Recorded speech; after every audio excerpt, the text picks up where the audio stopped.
Old guest. Old guest. Hey, everybody, how's it going? I'm not really good at this technical stuff. So It's been 3 years, still haven't figured it out. I'm like, no, I can't figure it out. Ray, one day I'll teach you how to use it properly. How's it going, guys? It's another day. How's it going, Michael? I'm doing good. How about you? I'm good. What's new in the life of you? God, not much. Just working on the Wiz and uh, a couple of other projects Wiz related. I have a whole huge thing I'm starting up very soon. I wanted to pick your brain a little bit about that. But before we get into that, I wanted to make a comment on something. How vicious. It's almost like you can't even say anything on the internet anymore. Like people just really come after you. And I don't know. I don't know. Your pal and mine, Tom Siaka, posted something, and it wasn't even an article that you can actually. It wasn't even an article that you could actually look into. So let's take a look at this. It said, She-Hulk writer slams Disney CEO over residual salary of $396. Right. Mm-hmm. Right. And then they go, but there's no article to click. It's just a picture. Right. So Yeah. I just said the show sucked and the writing was terrible. That was your comment. It's my comment. Yes. So why would you expect residuals from a show that didn't do well? It's not just my opinion, but that was basically the show wasn't received well by a lot of viewers, right? Or Marvel fans, and a lot of males, females, whatever. Real She-Hulk fans felt slighted by it, right?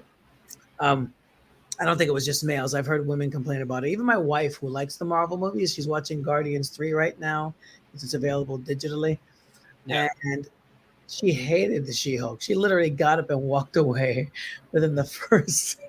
I actually had a conversation with your wife the time I came over and we had lunch together. Right. And you got up. I forgot why you got up, but we were talking, me, your wife, and your son. We were talking about She-Hulk, and I laid into the show. I said, "Sorry, I hope this doesn't upset you," but I went off. Like it, but everyone else hated it. Yeah.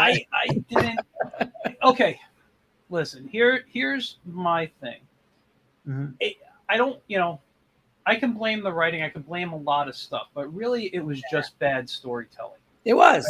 Right? That's really what it comes down to. Right. All these people are every time I talk to friends of mine, and they're like, "Well, why haven't you watched this or whatever show?" And I'm tired, and people are like, "Oh, you have superhero fatigue." I don't have superhero fatigue. No. I have crappy storytelling fatigue. Exactly. I don't want to constantly watch Star Wars or a Marvel thing if it's going to be bad. Now, I gave She-Hulk a try. I gave it the first episode. Right. And my issue, and this is my issue with a lot of stuff right now that are female-led. Now, I love strong female characters. I read Captain Marvel. I read Wonder Woman. I read all these. And when I mean Captain Marvel, I mean when she was like Miss Marvel and like when she later became Captain Marvel, not the version they have now. Right. I read... I watched shows like Xena and Buffy, and they all had great stuff. But a lot of the problem today, is that when they want to have a strong female lead, they have to decrease the power of the men and make them look bad. Right. When you watched, I always go to this. When you watch Star Wars, Leia just needed the door open. She was the one who shot the grate for them to escape. She was the one who was saving. When you look at a show like Buffy, she was a strong fighter. Right. And I don't think she was the first show to do it, but they brought in the lesbian storyline. They did a lot of stuff, but they both made male and women strong. But Buffy was always the strong leader type. Right. I was never into Buffy, so I can't even. And when I saw She-Hulk coming out, I'm like, oh my God, here is something that is going to be a great female role model for young women, for young girls who can grow, because they didn't really outside of Black Widow, They didn't really have a female that they could look up to in the Marvel film. So I'm like, oh, cool, we get something that will be great for girls. And then the first episode, they just trashed it. They were doing the Captain America sex joke constantly, which was a terrible joke because Captain America would never, share that information. Right. You know, they made the actual Hulk look weak compared to He was She-Hulk. drawn smaller, actually. They Yeah. digitally, and then the CG was horrible. No. But the CG is a whole other thing. But that was my reason. I said never again will I watch this show. Now I read She-Hulks. These are the this is my She-Hulk right here. Yeah. Now with She-Hulk in general, mm-hmm. for the comic, I never read mm-hmm. her comic individually. I read her as guest appearances, so I don't know everything about her comic. Right. I read her when she guested in, when she was in the Avengers, when she was in the Fantastic Four books. Mm-hmm. Like that's how I know She-Hulk. Right. So I don't know everything, and I can't knock how the series continued because I didn't watch it. I can't say if it was good or bad, but that one episode turned me off, and I thought Marvel failed as a storyteller. Right. I think so too. I mean, I watched through it because I love the character, but I just felt that it was weak. And then, going back to the comments, if you go back to the comments, I just wrote, in addition, the show was an attack on the She-Hulk fans, specifically the last episode when I was trying to enjoy the show. But to say it was a show about nothing, no clear plot or story that didn't follow the basic story structure is evident, and lack of, I got to click more. You don't memorize your posts? No, I don't. I forget when I write something, honestly. So didn't forget the basic story structure. It's lack of writing expertise and lack of research done with the property. She-Hulk is an IP. Yeah. I wouldn't defend any of these writers for a raise, and I'm a union member. Now, I'm not a union member of SAG-AFTRA. I've been in two different unions. I've been in the New York City union for educators and New Jersey union for educators. But I'm a union member. I'm a union person, Now, asking that. But then it said, sorry, you can't write shit and attack comic fans and then expect them to have your back when you're in trouble. That's what I wrote. And then, now here's the thing with that, with what look at this, all these comments. Let me say this about what you said in your comments, that I have an agreement, but I also disagree a little bit. Right. Because I agree that you shouldn't be treating comic fans like shit. I do completely agree 100% that comic fans, we were the people who helped keep this character popular. They published because we bought the books. Yeah. So we are going to be the first people to watch these films. However, yes, where I disagree is about the comment about the raises for the writers. These are all professional writers. Whether they're good or bad, it's a matter of opinion by us. Okay. Yeah. Also, all these shows, and I mentioned this when we spoke on my show last week, we are not the target audience for these things anymore. No. It's for younger people. It's for a whole new generation. But that's why they're not making money. I'm not, but I don't disagree there. It's a whole new generation. They're not interested. They're into Japanese stuff. But the thing with this generation is and you and I both taught a lot of that generation that it was therefore they lack a suspension of disbelief. They want more believability in their stuff. They don't want nonsensical humor. Mm-hmm. They want something with a point. When we grew up, we had Adam Sandler films.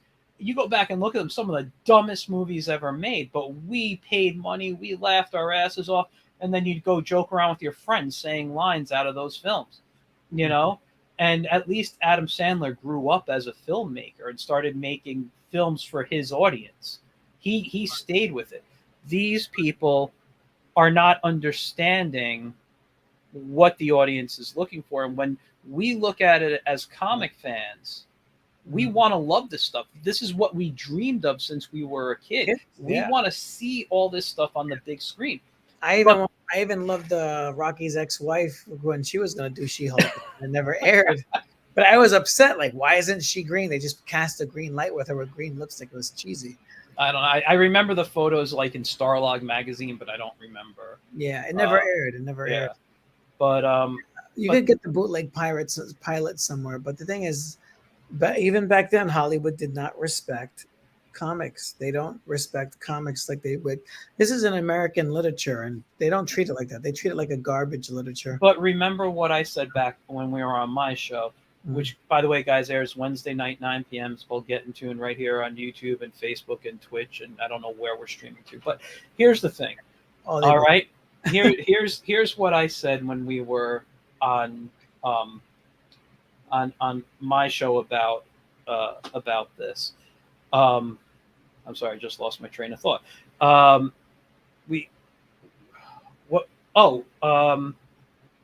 sorry. Give me the last thing you said. Line. I can't believe I just had a brain fart. It was me going into advertising mode there. Sorry. So basically, we were talking about the She-Hulk, the writing, what you said you're in for the strikes, and I'm for the strikes too. I'm a union person. I'm totally for the strike. But I mean, if you got a residual check for 94, whatever it is, honestly, do you really think you deserve more? That show was not good. The CG was bad, and it's just not me saying it. The reviews that came out immediately dropped, cited bad CG, bad storytelling. There was nobody. I mean, maybe a handful of places that said it was good, but there was more reviews of it being terrible than actually being good.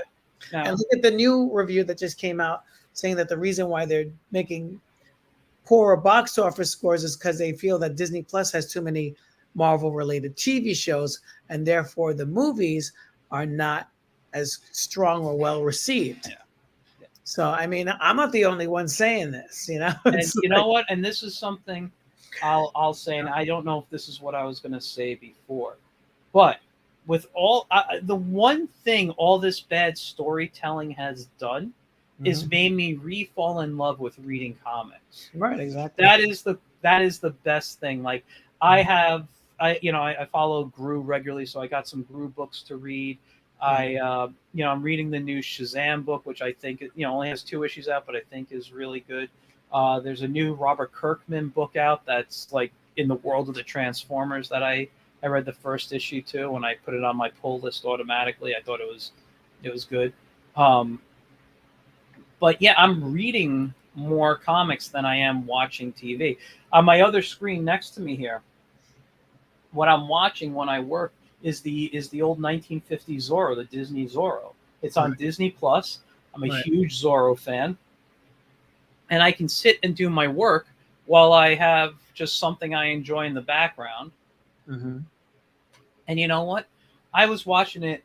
I don't remember if I was watching on my iPad in bed or I had it on TV in the living room. But I turned to my wife. I remember turning to her and saying, they don't write things like this anymore. Sure, it's a different era. And it wasn't even made for me. It was made for my father when he was a kid. Right. There's just something enjoyable about the storytelling. That I like, that we're missing in today, that you set up good stories, and this is reminding me of what I was going to say, because you were talking about how they don't respect the comics. That's what we're getting. And Zorro, it started off as a pulp, it had its comics, it had all this stuff. Zorro's been in every medium. He's been a video game, he's been a movie, he's been TV shows, he's been comics, and everything, right? Yeah. So he's a great character to look at. But even before we had this Zorro, we had other versions of Zorro on the screen. When Hollywood was just getting started, they were pulling from the comic strips. Right as the silent era was ending, and they did have like silent Zorro movies and stuff. Yeah, they did, yeah. And the serials, yeah. Exactly. And but that was the thing I was going to get to. The serials, to help bring people into the theater, they would do, the 15, 20-minute, whatever it was, short. And as you went to the theater every week, you got a new part of the story, right? Yeah. They pulled from comics. They had Captain America, they had Captain Marvel, they had Batman, Superman, Dick Tracy, Blondie. You know, everybody was pulled from comic strips. There was a time that comics were a well respected art form in America. And that's because people read the newspaper.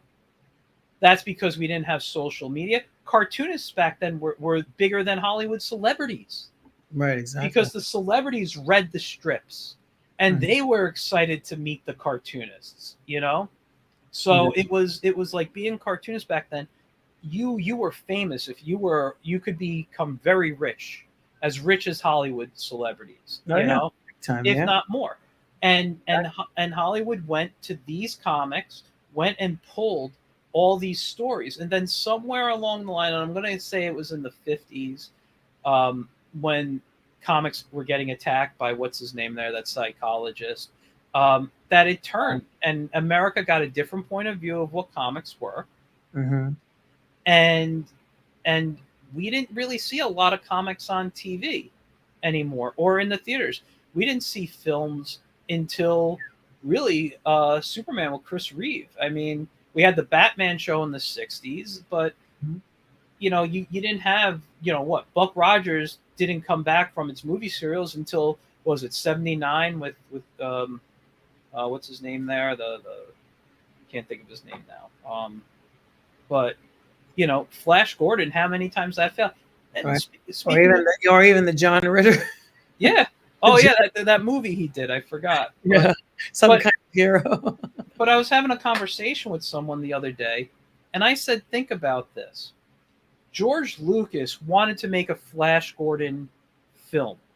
He could not get the rights to Flash Gordon. So he created his own science fiction and became one of the biggest properties out there. Yeah. Right? Exactly. What would have happened if Flash Gordon was given to him, if he got the rights? There would be no Star Wars. All this stuff that inspired us, that changed the way we look at things, that inspired a whole new generation and generations after, would not exist today. Yeah. And I'm wondering what the entertainment landscape would look like without Star Wars. Right. I personally can't see it, but I mean, if he just got Flash Gordon, things would have changed. But no, we got Sam Jones. That's Sam Jones. No, yeah, I like Sam Jones. No, I do. I've. What I think is interesting is that about She-Hulk. And I was talking to you this before we got on live. So we have Savage She-Hulk, right? We have the original issue was created and written by Stan Lee, it says, illustrated by John Buscema and Chick Stone, right? Mm-hmm. So the interesting thing, I had saw this thing on, I believe it was on YouTube. It was an interview with Bill Bixby, who's the one that actually came up with the original story for She-Hulk. There's 2 newsreels. He was doing an interview on a television show, and he had an actress with him, and they were talking about how they were planning to do a She-Hulk. Now, they already had meetings with Stan Lee, and they were planning to put this on the TV show as a spin-off television show. So way back in the 80s, right? Or what year was this comic book came out? It was 1980, I believe, right? I don't remember the year. 1980, yeah. February 1980. So I guess it was probably like 78 or 79, a few years before. Bill Bixby was on this interview, and he's basically talking about this great idea that he had, She-Hulk, and the studios are going to develop it. Stan Lee loved the idea, but then Stan Lee goes back and then starts doing all the copyrights and the trademarks for it. And then, because it would have been a Paramount property, right? So Marvel wouldn't have owned it because it was a television originated idea. Yeah. Flash forward, the first She-Hulk comes out, and then they're interviewing Bill Bixby again, and the host is showing him that there's a She-Hulk comic, and his face looks really pissed off. Because everything, you know, like Hollywood, things fall through. Yeah. So he didn't get to have his hands on it, and Stan Lee was behind it. So of course he was ticked off. Now, I mean, She-Hulk is a solid story. There's a whole thing with about a mob hit. She gets shot. You know, her cousin has to, you know, Bruce Banner has to give her a blood transfusion. Pretty simple. They couldn't even do that in The TV show with all their millions of dollars, they couldn't recreate that. What did they do? Well, they wanna bring in other characters and have other spin-offs, and you Yeah, know, but it just so didn't make any sense. But yeah. a car accident, and then his blood drips on her. It's like his blood drips on her arm, and then it goes into her veins from her arms. It was a little lame. A little lame. It was a werewolf bite story. That's what it Right. was. And basically, She-Hulk can talk. She's articulate. So could the Hulk at one time when he first came out. Yeah. And she's savage. I mean, they really could have. I know they did that spoof thing, which I liked. Since you didn't see the show, they did do a spoof on the Bill Bixby show and had a man playing She-Hulk, a muscular. They could have got a bodybuilder woman, but they didn't. They got a bodybuilder man, put a wig on him, and then he was She-Hulk. Like, I didn't get that either. So they had like a transgender She-Hulk mocking out the TV show. I thought it was funny, but I was like, there's tons of bodybuilder females out there that you could have got. Yeah. Why they had to go with the guy? I don't know. I don't get it. So it's like they're going out of their way to do stuff that's unnecessary, and it was just a crap story. They threw Daredevil in there for good measure, but it really wasn't good. I hate to say it, but it just wasn't good. I wanted to watch for that, and I saw a little clip on TikTok, just scrolling through TikTok, and they showed like a minute clip from and I was like, wow, this is what I'm glad I missed the episode. Yeah. So the copyright's from 1979, but the book was published in 1980. Yeah. And then, of course, we had our John Burns ones I was just showing you a little while ago. The Sensational She-Hulk. I'm on this web database where you can read comics for free. Yeah. Share it out. Yeah. Readallcomics.com. Great. Like, you got every single She-Hulk. She-Hulks have a lot of titles, you could see. A lot of titles. So Sensational She-Hulk was when I rediscovered She-Hulk. So as a kid, I loved the character. And then Sensational She-Hulk. Yeah, so the first series ran for 24 issues, and then this series ran for 60 issues. And John Burns' run is probably the longest She-Hulk comic book. I don't think any of them ran past that. I don't know. This is where she fights the clown circus. This is where they come in with the fourth wall stuff, which is actually pretty cool. It's good stuff. I mean, it's great art. But he does do that whole fourth wall thing, which they did in the series. And then he recaps the origin, the blood transfusion, all that, how she became, Yeah. I just think that that's super important. But, but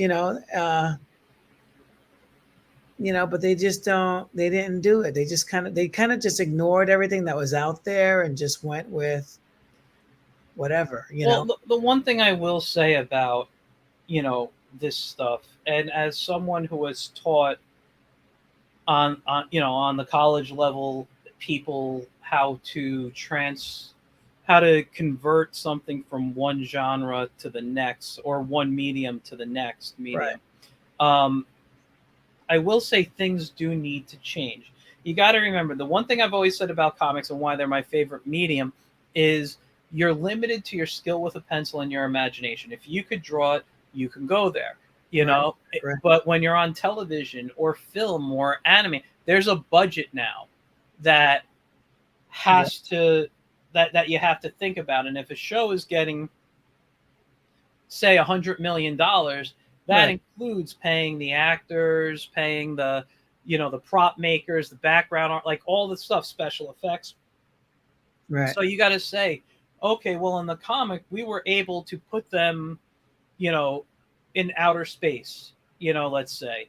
And now we can't have them in outer space because we can't afford to do that. Right. How do we transform? How do we tell the same story or do the character justice? Right. So things need to change. Also, at the same time, people like us who will read comics, there are people out there who will only watch, TV. They won't read the book. They won't understand the proper way to follow the story, or just won't get into it because they look at, oh, there's words here. I don't want to read. It's stupid, right. Right. Where you and I will enjoy that and but we'll also watch the stuff. But I'll tell you right now, like I said, I've refallen in love with reading comics.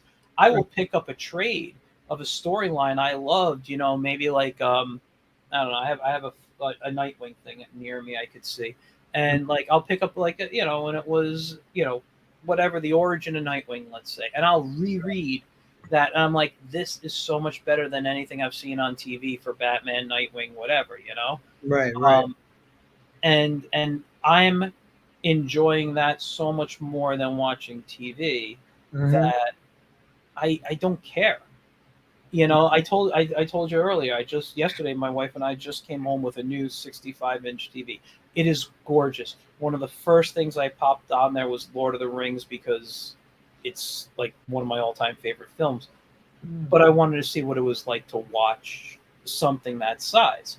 Now I had I think a go blind like this, but it was great. It's great for me.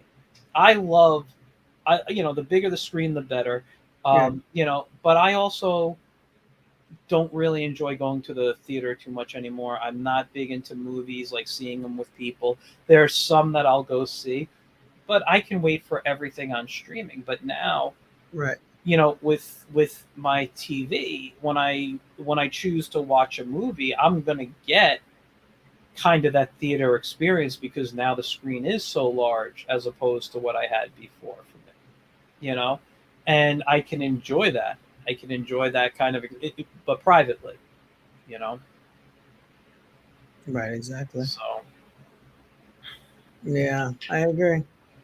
Yeah, so it's just, but the same thing with the Flash movie, the cheap CG, right? Didn't see it. That's waiting for streaming. That'll probably be on Max by like August, September, and I'll be like, okay. Even sooner, probably next week, because they're pulling it out of more theaters now. No. But they actually hit their mark. They made over 200. That's another thing which annoys me is like all they talk about is the money, the money, the money. That just shows you that there's no good quality because when we were kids, reviews didn't talk about how much money a movie made. You watch any Sickle and Ebert movie review, they don't talk about that. They talk about whether the movie was good or it sucked. Well, in these days, you don't judge a movie on how good the story is. It's what are the box offices bringing in. That's one of like I've never listened to reviewers. And that's evidence that's just evidence of how crap they can't talk about whether a movie's good or not because most of them are bad, not just superhero movies, but just like I just saw Mission Impossible. What a solid film yesterday. The new one? Yeah, the new one. Tom Cruise is bringing it in, Tom Cruise is bringing it in. I've only seen the first two, I think, of that series. Yeah. The Top Gun was good. The Maverick. Yeah, I haven't seen that yet either. I will. And this one, the Mission Impossible, was phenomenal. It was exciting. I would say it was right up there with Indiana Jones. Like the new Indiana Jones. I haven't seen that either. Dude, you're naming everything. I don't go to the movies. I don't. I'm a movie. I just go to the matinees. Yesterday I went to the later show, but there are movies that yes, I want to see in the theater, but I don't. Yeah. Like I said, I'm not going to pay for crappy storytelling. There's so much. Like, okay, on September, I think 22nd is a Friday. Expendables 4 is supposed to hit the theaters. Now, that's supposed to be a cheesy movie. You're not going in there thinking I'm going to get a masterpiece of storytelling. But it was still good. It hasn't come out yet. I haven't seen it, but I will say the first first three I freaking love. Mm-hmm. I've watched them at least 3 times each since I first saw them. Right. All right. I think they're great films because they remind me of the films that I grew up on. They're blow 'em up movies. They don't have any like real point to them. It's just there's a good guy and a bad guy, and the bad guy has to die. That's really what the story is. And on the way there, they're just going to blow up everything in their path and tell really bad jokes. Yeah. But like that, I'll go pay money in the theater to see. Right. Because I know what I'm getting going into that.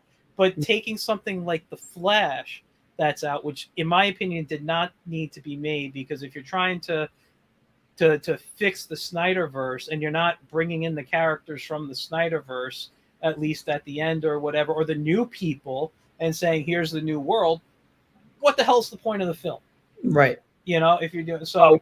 Yeah, well, where was Reverse Flash? He wasn't nowhere mentioned. And then, don't tell me I haven't seen it. I'll watch it. okay, well, just get it. He's not in the movie. Yeah. And they don't even mention why, the who, what, where, why questions as to why his mother was killed. That's not answered. So that's, again, another bad writer. I'm not just jumping on Marvel stuff, but who? Who killed her? Why was she killed? Yeah. Who, what, where, why? What's the why? The why. If you don't have a why in a story, you don't have a story. Yeah. No, I mean, listen, They made it all about fucking spaghetti. It didn't make any sense. You know what it is? They're like, let's put Batman in there. Michael Keaton made the most money on a Batman movie. Let's put it, which is not true, but that's what they were saying. Let's bring back Michael Keaton. Keaton, and everything's basically a Michael Keaton. You should have just made a Batman movie with Michael Keaton and forget about the Flash. Well, let me say this about Michael Keaton.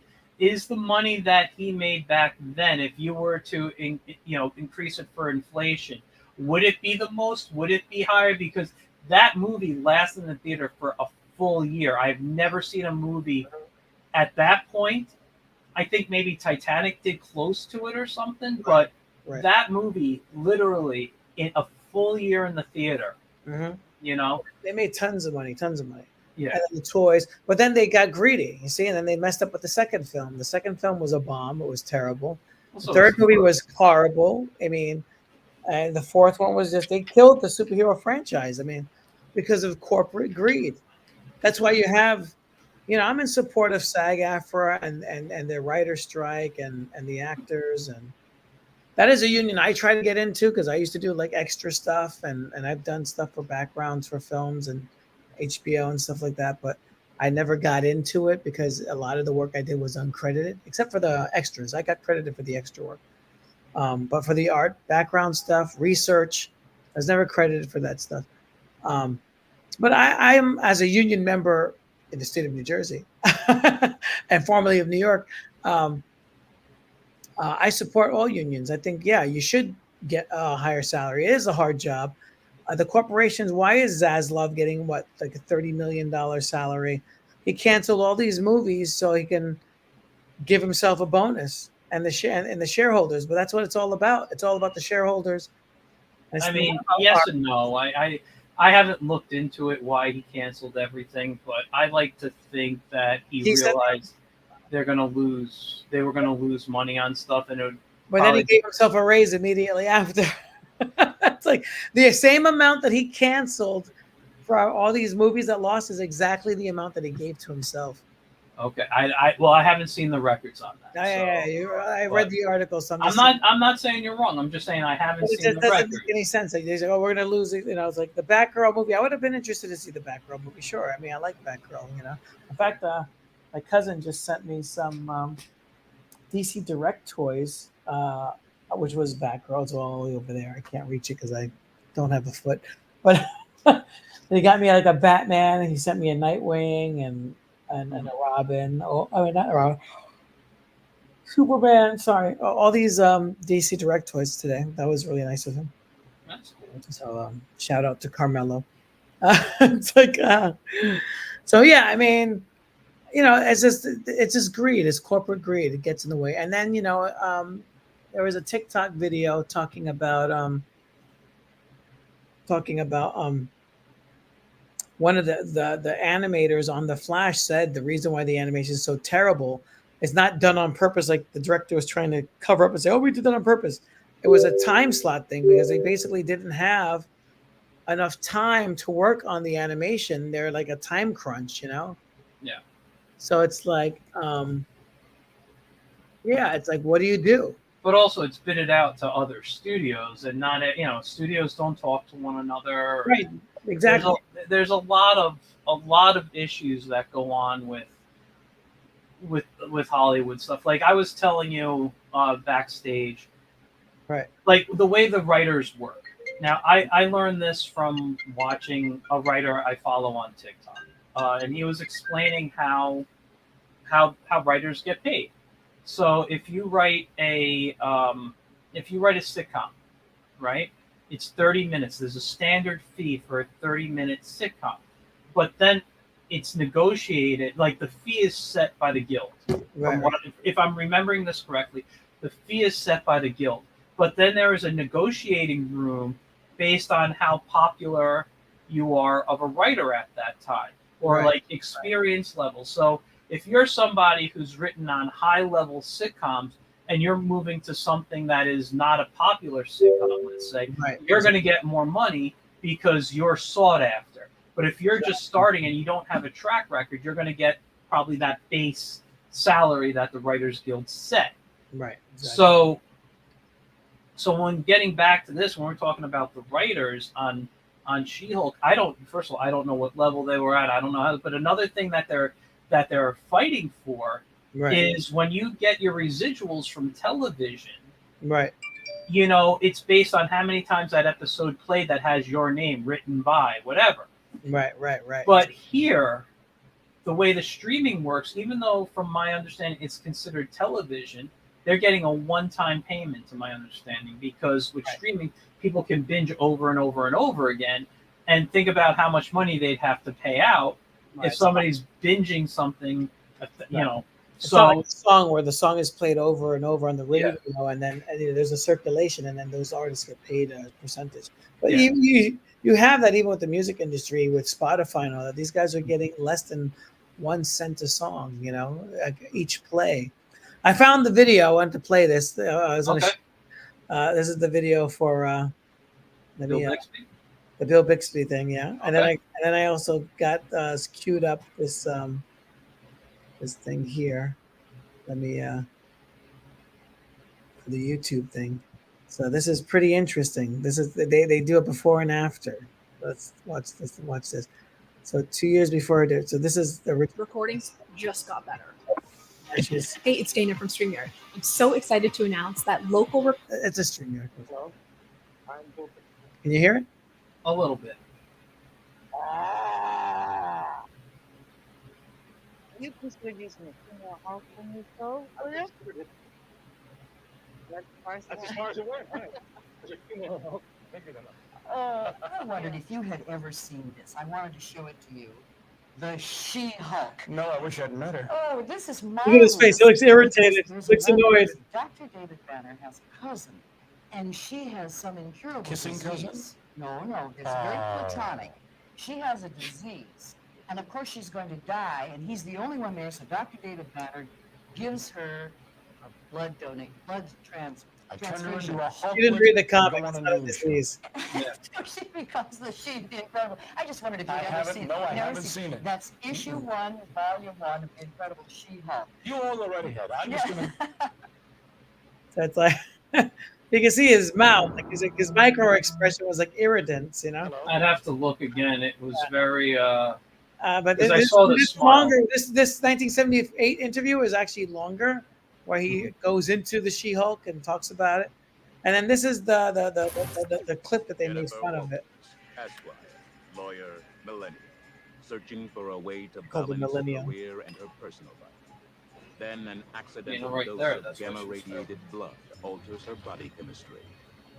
And now, when Jennifer Walters grows angry or outraged, a startling... I thought this was funny. I thought this was great.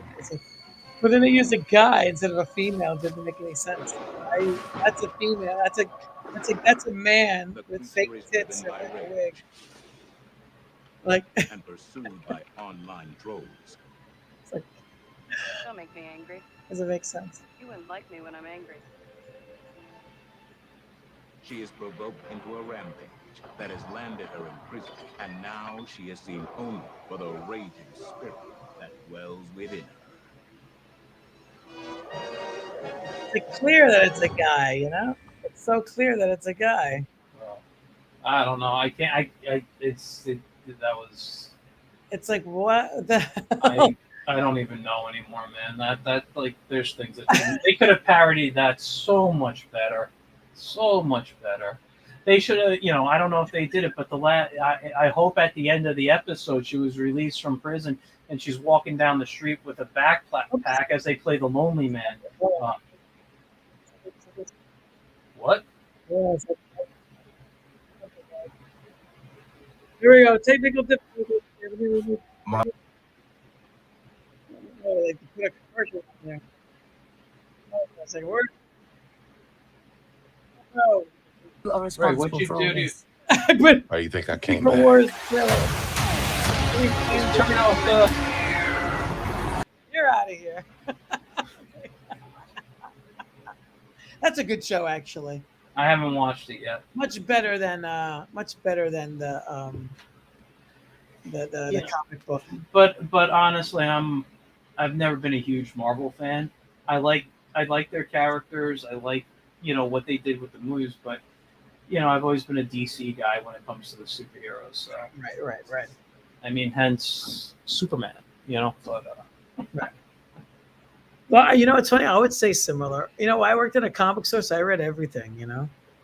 But I would say growing up, DC heroes were probably the first. I was big on Spider-Man as a kid. Superman, Batman, Spider-Man. Those were like Green Goblin. I actually liked them equally. Comic book reading, I think I was reading Batman first. Mhm. That was like when I was real little and I was like still cutting them out of the comic books. I kind of regret it now. Yeah. Like those Batman families and then cutting them out and playing paper dolls with them. I did the same stuff with Thor. Yeah.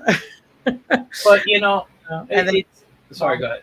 and then Marvel came later, but I always read them both simultaneously. But I've always been a bigger DC fan than Marvel. Yeah, I read Marvel too, but again, yeah, X-Men. Yeah, X-Men. I think I read Spider-Man and Daredevil. Those were like my three that I usually read.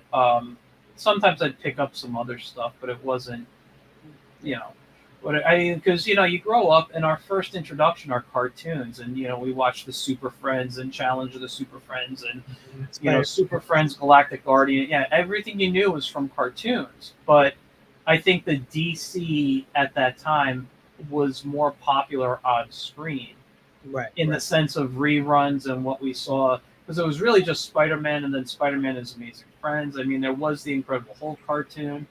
Like this show, I try to get into, but it's just so drama, like too much. Smallville, is that? No, this is the Superman and Lois one. Oh, okay. Is this too much drama? I still need to finish season 3. I guess they're in, but that show I actually enjoy. Is it a CW type? Has that little stuff, but the difference in the why it's better is it's produced by HBO as opposed to the CW stuff. So they can get away with a little more, better storytelling, better. And maybe they'll get even better because the season 4 will be HBO, and HBO always has good writers, But they're limiting the cast for season 4. They are.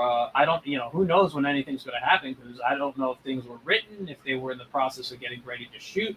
So now with the strike, who knows when we'll see season, or if we'll see season 4? People could just be like, "Hey, listen, it's been too long. We don't care anymore. We're not gonna continue with the show. We're gonna cancel." Yeah. And it's going to affect TV again. Last time we had this, we had a crappy reality TV surge, and now. I know. Well, that seems that's what's taking over, right? Yeah.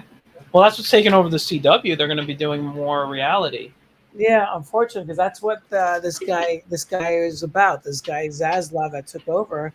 Mm-hmm. That's what he did for his previous company. He did all reality shows. But it was Discovery. I mean, Discovery. Right. That's basically he's gonna just like Brian Michael Bendis, right? He works for Marvel. He wrote a bunch of stories, and he got a job at DC. He did the exact same stories, but with DC heroes. Yeah. He's like these are not real writers.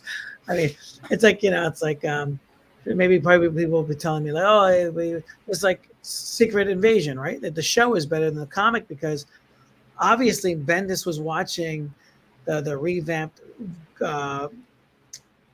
Battlestar Galactica and basically just said, "Oh, I'll do that with Marvel characters." It's not really a good writer. It's shoot me for having an opinion, but I thought, was his writing entertaining? Yeah, it's okay, but he's not really imaginative or creative. No, especially when you take a Spider-Man story and then do the exact same story with Superman. You just change the character, just like what? But I do like the CW Superman show, but it just drags out the melodrama, puts me to sleep. Just like the Doom Patrol show, I really try to like that show. It was. Oh, hold on, sorry. but it just kind of went like I don't know. It didn't make like when they did the first episode on the first season of Titans. I don't know if you saw that when they first introduced them. It looked like a solid thing that was going to happen. Oh, the Teen Titans show. That was. I don't know. Yeah, when I Doom saw Patrol appeared in one of the episodes, and that Yeah. Doom Patrol was great. And then when they came on their own show, it was like, what happened? I was like, what happened? Like, yeah. I don't understand why Cyborg is in Doom Patrol and not in the Titans show. That just doesn't make sense to me either. Like, why is Cyborg in Doom Patrol? He was never a member of Doom Patrol. He's it's the it's a member of the Titans. He should be in the Titans show. Yeah, but I don't know. He's become more popular over the years between comics and cartoons and things, and he's now more of a isn't in the movies like in the cartoon movies. He's now a JLA. Right. Yeah. Well, he's been in JLA since the Super Friends in the '80s. They put him in there. Right? Yeah. No, I know they brought him, but that was a way to bring in the younger artists. They brought him and Firestorm in. Yeah. And then I think he became when he joined the JLA as its team member. Was that in the 2000s or was it it wasn't in the 90s? It was in the 2000s. When he became a JLA member? What in the comics? Yeah, I think it's the New 52 when they did that. I think so. Yeah, I think he's been in Titan. 2010. Jim Lee is the one that brought him into it. Yeah, because he was always a member of Titans. Always. Yeah.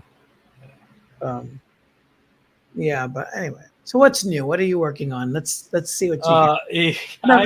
Shit, it is Hollywood shit. It's like we spent how long on this? Almost an hour, 47 minutes talking about Hollywood. Man. Yeah, it's too much Hollywood. I'm interested in what Michael is So creating. what I've been doing is I'm working on The Wiz, which you guys can follow at The Wiz Comic. You can see it right there. It's on Instagram and Facebook.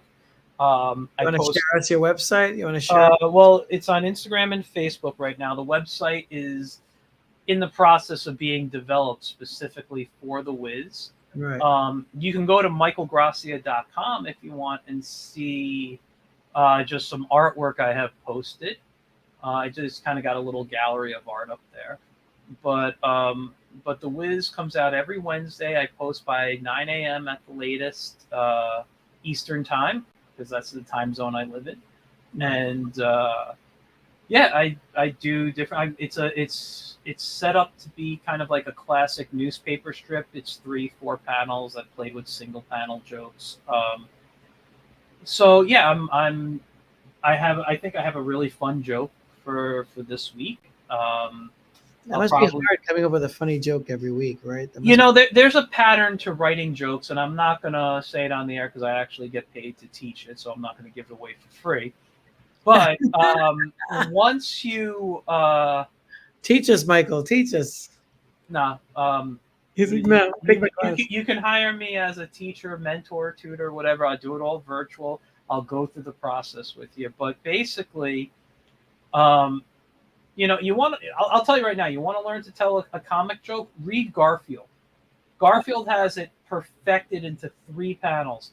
I mean, I love other comics. Garfield is, when I was a kid, I loved Garfield. I had it up on my, I had posters on my wall of Garfield. When I became a teenager, early 20s, I wasn't as big as a fan. And a few years ago, maybe I'd say about 5-6 years ago, I just fell in love again with the strip. It's gorgeously drawn. It's funny. It's a really cool strip. And but can you read this to us in the voices that are in your head? I don't really have voice like I sometimes I'll listen to Ajax, that's the bird there, and I just kind of hear this like almost like a Joe Pesci voice, right. Kind of like this scamming type of wise ass. And then the Wiz, I don't want to say I get Gandalf, but there's just this intelligent, like professor voice to him. So the Jewish wizard from Wizards is not the voice that comes to mind. No, not at all. But this strip's actually a funny strip in the sense of what was behind it. So in the first strip, and it's a little far for me to see here, I'd have to load up on my computer. But if I remember correctly, he's saying, Wiz, check out my new copter hat. I'll never need to flap my wings again. And then in the second panel, he's like, something's wrong. And you'll notice Celine's the cat, and she turns and walks away from the panel. Right. Now, what I wanted to do, and this is actually a little different than how I normally attack my comic strips. I had Ajax crash almost like he was crashing into the camera. Right. What I do usually is I don't like to do a lot of close-ups and break away from the panel. I almost think of strips as if I'm watching a stage play. Right. So unless that's good. The jokes tend to kind of be all at the same level of eye line, unless it's needed to really tell the joke. I'm not going to change from keeping it almost theater-like. Right. Now, and then in the last panel, Celine comes back with a dunce cap, and the Wiz is like, oh, look, she brought you a new hat. And Celine is not a big fan of Ajax in the story. Right. There was another strip. So, you're on my Michael Grassia. You can actually go to @TheWiz comic, and you'll see all the Wiz jokes. So just type in the search @TheWiz comic. Yeah. Let me see. New tab. I see Pac-Man. Hold on a second. Yeah, that's that's on I just cleaned my my drawing table the other day, and that's what it looks like there. Hold on, what's going on? It's like I don't use Instagram on a computer usually. Just go to. I'd have to open up Instagram so I can tell you where it is. Go to search. It should be the second one down at the top there. That's Instagram. Then you got home. Then you got search. Oh, hold on. I'll search. Yeah, there you go. Click on search and type in the Wiz comic.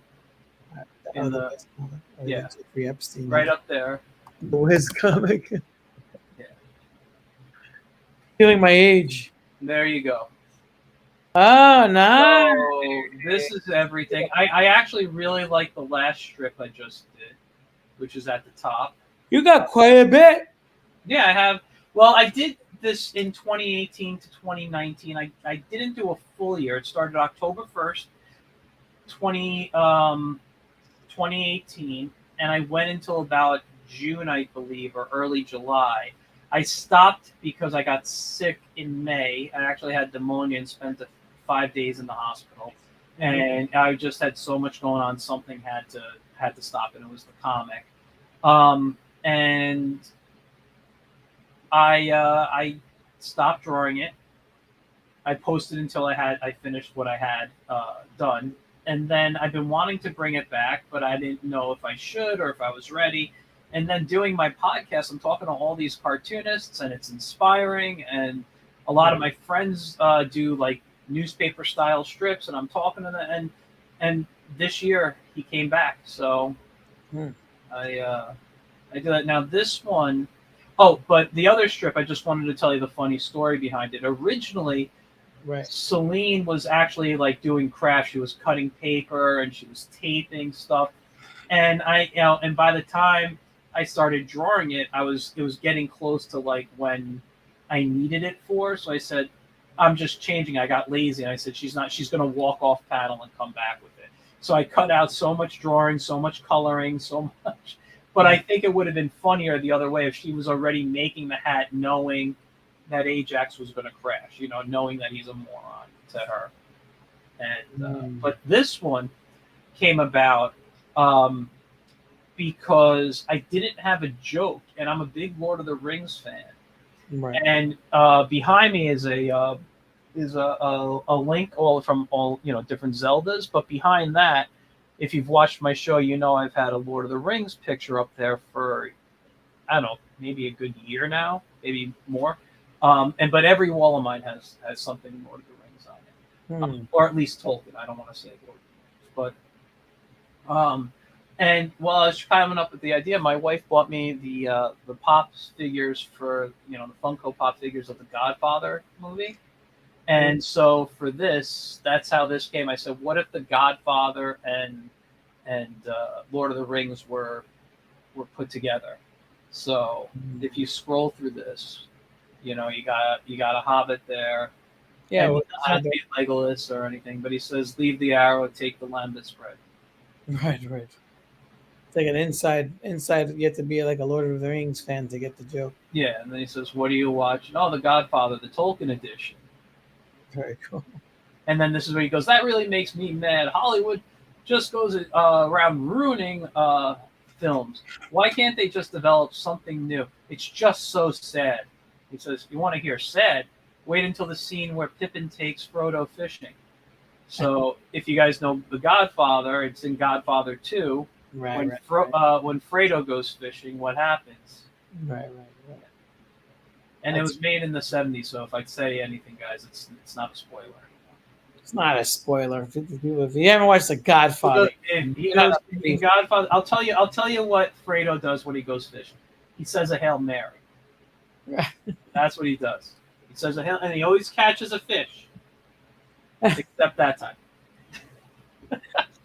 Too funny. Yeah, so that's how that joke came up. But sometimes it's the deadline of pressure. What gives you the ideas though when you're thinking of a joke? Does it just come to you like when you're sleeping? Like, I will say, it does happen when you least think about it. I could be washing dishes, I could be in the shower, I could be sleeping.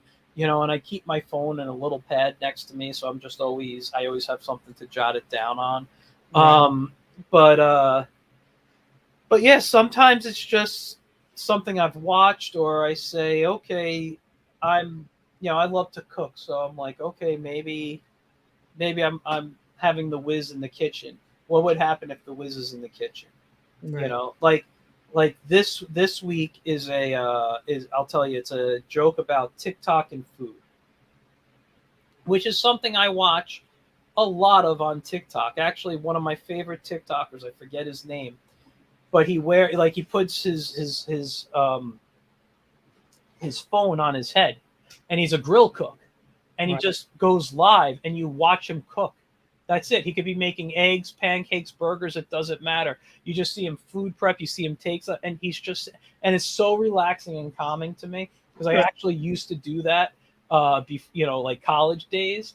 So for me, that's just a nice. I love the sounds of hearing bacon cooking and all these. It's just so relaxing. So that's kind of how it doesn't have to deal with food like that, but that's kind of how that joke came to be. So I try to, and I'm developing other jokes. I mentioned this I believe on my show, but I had a little crisis a few weeks ago, I think it was, and I talked to a few friends of mine where I felt the interaction on the Wiz was going down, and I'm like, what's the problem? And I'm realizing it's only going down when I'm putting out single panel gags of the Wiz. So people probably aren't liking the single panels as much as the multi panels. So I reached out to artist friends, and they gave me a lot of good advice. And I'm developing some new characters for the strip. I'm developing some new stories because that's one of the things when you're building a strip. Sometimes you might have a joke, and the joke isn't good for the main character. So you either toss the joke away, or if you really believe in it, you have to create a new character to put the joke in there. So like I have a character who I don't use as much, but I do love him, and he is actually two characters are my favorite in the strip outside of the Wiz and Ajax. One is Count Dracula, who's a vampire. Instead of having fangs, he's got straws, and he's a soda vampire. And the other one is Nick the Gnome Ninja. Now, there's a silent G in front of all of them. And the first strip I introduced Nick in, it's the Wiz entering his kitchen, and there's Nick. I think he's drinking coffee, and the Wiz is like, "Who are you?" And he says, "I'm Nick the Gnome Ninja, I've been living here, you know, but you didn't notice it because I'm a ninja. And when I write Nick's speech, all those words that are like ninja and Nick have the silent G. Right. So in the second panel, um, they say the Wiz says something like, "Wait, your name is Nick the Gnome Ninja, and you've been living here, but I've never known because you're a ninja." And he doesn't have the silent G's. And then the punchline is, "No, I'm Nick the Gnome Ninja," and it's has all the silent G's. And he says the G is silent, just like my movements. And I know it took long to explain, but like I really love the idea of that character, and I want to do more with Nick because I just think he could be really, really fun. So when I was doing the strip back in 2018, 2019, I was really building an interesting cast of characters. And when I fit Hello? for the stuff that I'm writing, yes? No, you blanked out for a second. I Oh, was okay. No, but some of those characters don't fit the strips that I'm writing right now. So I'm not. Sometimes when you see them, it might feel a little forced on my end. Right. But I'm trying to bring some back because I really like them. And others, I'm developing new ones because I want to do certain things that these older characters aren't fitting for. But this is how you build your cast of characters in a strip. And eventually, like I said, the website is in progress. I haven't officially started building it yet. I'm planning it out right now. But I'm looking to build a hub where you can come and read the strip, read the older strips, which you could do on Instagram as well. But I want to introduce, you know, better character bios that you can learn about the characters. I have some merch that I'm in the process of putting together, so there's be a store there. But there's things like free downloads. I'm just looking to see if I have something near me that I can show. It's no, I don't have it near me. But so I give out these things that shows, and it's a little. You can't see it in this panel in this frame. I thought I had some around, but they're just samples. They're a Wiz sampler. And oh, you know what? Hold on, I'll show you. Show me. Let me share this. Let me share my. Why are you grabbing that? I'm gonna grab an aspirin. Sorry, I talk too much. I know. No, I need for my leg. My leg is killing me. Yeah, go do that. I'm finding this. I get my. I gotta put on my prosthetic leg. So this is how the audience, out there, he doesn't really have a prosthetic leg. No, like, this is how I get around these days on my I walk since I have a cast on my leg. So it's like, where the heck is it? I thought I had it on my desktop. That's why I'm going nuts looking for it. Yeah, I guess this qualifies as a prosthetic, even though it's a leg assist. People look at me, they give me a look like they. Some people when they see me walking from front view, they're like, "Hey man, I'm sorry. I feel bad for you." I'm like, they told you that anyway, didn't they? Right? They don't realize the strangers, and I feel for you. It's like they think that I have because it looks like I have no leg when I'm walking. Yeah. But then they look from he's got his leg behind him. Like, all right, excuse me, I'll be right back. No, I'm just looking up. I have this sampler. Yeah, I can hear you. Just go grab the aspirin. Let me call it. I think I might have saved it as playset. Okay, so let's see. Okay, so this right here is something I will be giving away for free as soon as the website is over. I mean, it's not over, it's built.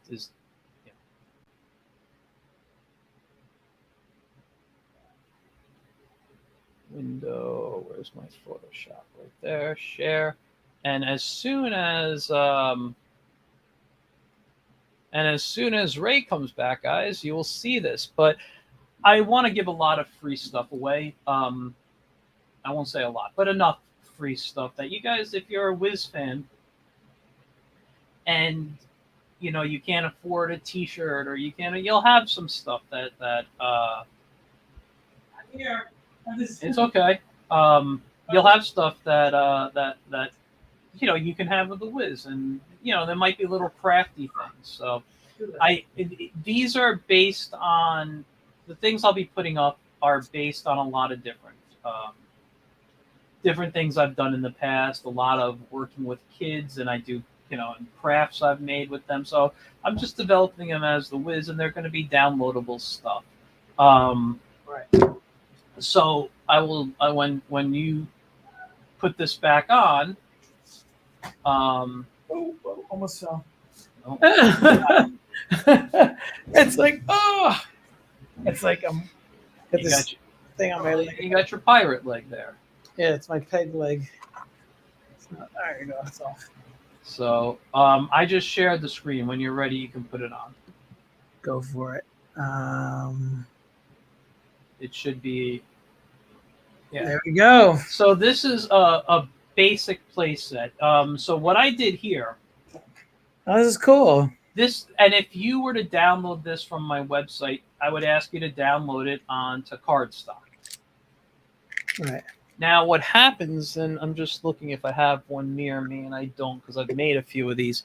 But basically, if you've ever played any kind of tabletop game like D&D or something, this is kind of where the idea came from. This little size of the Wiz right here. Let me just make sure I don't mess it up. But this little size, oh yeah, you can see my cursor. This, if you cut out this little box, you fold on this line in half, and you can use a little glue or tape, and you fold those in half and fold these out. Right. Fold these out on each side. It'll stand up. Right. And what I want to do is I want to give you a few characters. Are they supposed to be folded in half, and then you see the Wiz on both sides? Both sides, yeah. And then this right here, you cut this one out, and you fold basically along the dotted lines and bring this up here, where the where the what do they call it here? Like the floor is. So he has a little floor, stone floor to stand on. He's got his background right there. And these, by pushing them back, will help it stand up. Now, on regular paper, it's very flimsy. It falls over. But if you were to do this on cardstock, it's a nice piece. And I would, and the thing is, I want to give away 2 different backgrounds that you can have. That's pretty cool. And then maybe like 3 or 4 characters. And that would be a downloadable piece on the website, And I have other crafts that I've used to work with when I taught little kids. So it's little things like here's something to color and cut out, and little tape and whatever, or glue, and you could make some other things. So I have a few of these things planned for free downloads on the website, as well as some free like wallpaper and stuff for your phones. And I want to, if you're a fan, I want to give you stuff that you don't have to pay for, but then have some higher quality merch that you would have to pay for. Yeah, that's kind of cool though. That's like a giveaway for kids. You're saying, and this is great too because it is based on the D&D size of figures. You could actually play the Wiz in D&D, and I will be creating a character sheet as a free download. Are you going to design your own die too? What? Are you going to design your own die as well? No. It's not like that. I'm going to create a character sheet for D&D 5e, and if people want to download him with this or something, they could play him. Awesome. That's so cool. little fun stuff. I actually did have a little D&D role-playing style game in development, but after what happened, months ago with the with everything with D&D and the license possible, things, I'm like, I don't know if I even want to attempt it now. But yeah, so my plan right now is to continue drawing him, build the website, get the book that collects the first year of the Wiz, or almost full year of the Wiz, and that has some bonus stuff in there, designs and stories that I wrote about developing him. So there are things in there that'll be cool that you won't get anywhere else. And very cool. So it's the book, It's the website, and just keep drawing the whiz. This is my thing, and hopefully I'm entertaining people. People seem to be enjoying it. Seems really cool. Thank you. You have any shows coming up that you're doing, or? At the moment, I'm not really doing any shows, but in August, I will be one day only. I'd have to look it up, but the Long Island Doctor Who Con, I think it's called LI Who, most people know it as. Where is it here? I just dropped a bunch of stuff. Oh my god. So, Long Island Doctor, I'm just putting it in my phone, Doctor Who. So, My markers. So this is the big, by the way, the big, they have a couple of people that are cool here. I mean, I'm sure everyone is, but like that I know. But Paul McGann, who was I believe the eighth Doctor, who did the Fox show, I think it was shot in America. I don't remember. It was one with Eric Roberts. And he only had one appearance ever on film, to my knowledge, and he's done some radio adaptions, but he'll be there. But anyway, the show goes from August 18th to August 20th. It's in Holtsville, New York, at the Holiday Inn, Long Island. I'm only going to be there on Saturday the 19th, and what I'm going to do is I draw free for anybody who comes up. I'm doing it for free because I'll tell you something. The Doctor Who fan base is one of the greatest fan bases out there. They are some of the kindest people. They are the, it's just, they just have love. They just have, the whole, for everybody. I mean, and listen, I put out a tip jar, and I don't ask for money. I go down with my own paper, my own pencils and stuff, but I draw for them. And they'll be like, I can cartoon them. I can just draw. They'll be like, can I have a picture of this? And I'll do a quick, picture that'll take me under 5 minutes to draw. And then they'll tip me. And I don't ask for it, but they do it, and they're kind people. Do you dress up and say, I'm Batman? Yeah. Well, Batman doesn't show up there, but I mean, do you dress up as like superheroes? No. I'm not a cosplayer. Never been. Last time I have. Oh, actually, I have it. Where is it? Oh, you're not going to be able to see it. Hold on. You know what? I will load it up real quick on my Facebook. You will love this, man. Love this. But no, the Doctor Who people, they're just real. Like I said, really awesome people, and I really enjoy their, the organizations and the people there, and they're all, everything is just what's the word I'm looking for? It's all friendly. Everybody just has a good time, and that's what I want out of shows. That's what I want to do. Connecting with people. Yeah, I think it's super important. It's people. Let me see. I think it might be in one of my albums. There's a picture of me, and I think you might have seen it when I was a little kid. Had to be, I think, 5 or 6 years old.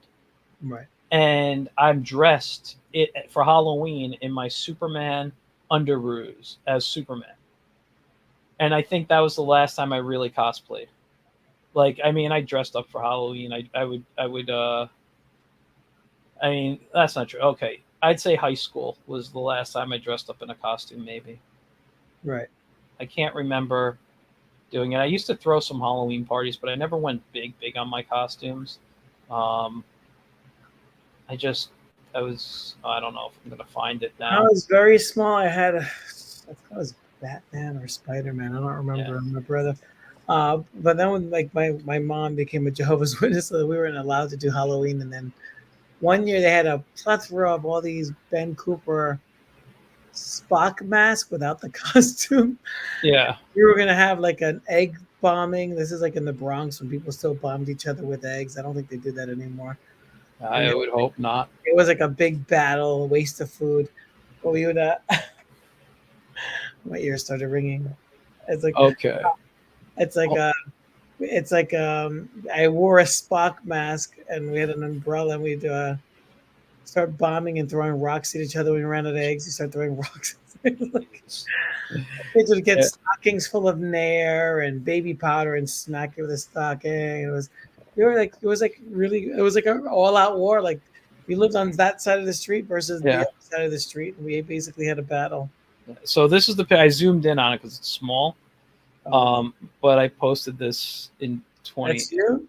That was me when I Wow. was about maybe 5 or 6 years old. You got like that Davy Jones dude there. You got like a whole dude going on there. Well, if I was 5 or 6, you're looking at 81, 82.